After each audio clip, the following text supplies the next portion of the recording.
बबलू हाथी सुबह सवेरे अकेले वन में टहलने के लिए निकला। वह अपने ही धुन में चला जा रहा था। लगता था उसके दिमाग में कोई उलझन है जिसे वह सुलझाने की कोशिश कर रहा था।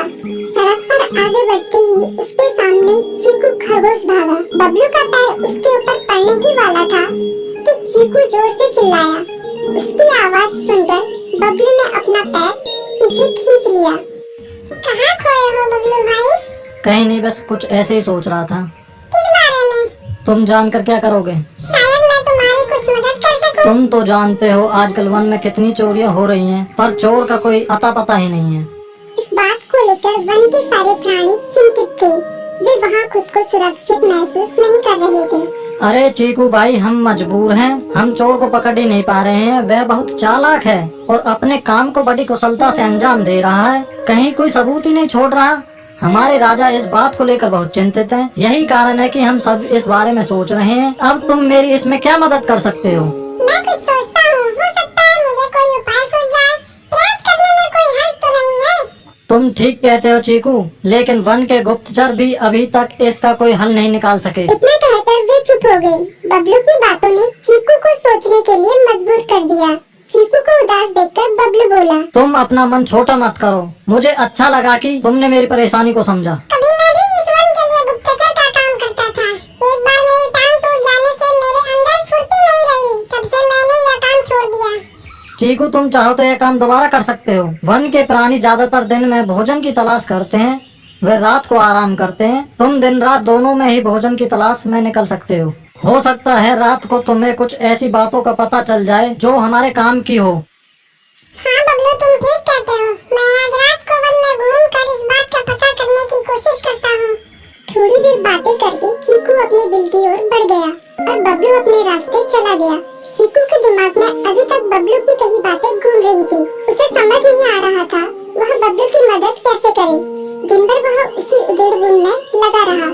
शाम होते ही चीकू कुछ सोचने लगा और वह चुपचाप बिल से बाहर निकल आया। चीकू की पत्नी ने देखा तो बोली, इस समय कहाँ जा रहे हो? बाहर खतरा है। खतरा तो सुबह भी रहता है, लेकिन खतरों से डरकर हम भूखे तो नहीं मर सकते। मैं बाहर घूम कर आता हूँ। इतना कहकर चीकू रात को बिल से बाहर निकल आया। कुछ दूर जाकर उसकी नजर बंकू उल्लू पर पड़ी, जो कुछ ही दूरी पर था। वह पेड़ की डाल पर बैठा अपनी गर्दन चारों तरफ घुमा रहा था। वह तेजी से पेड़ की एक डाल से दूसरी डाल पर उड़ रहा था। बंकू की नजर उस पर नहीं पड़ी थी। कुछ सोचकर चीकू पेड़ के पीछे से बाहर निकलकर थोड़ी खुली जगह पर आ गया और वहाँ से बंकू उल्लू को देखने लगा।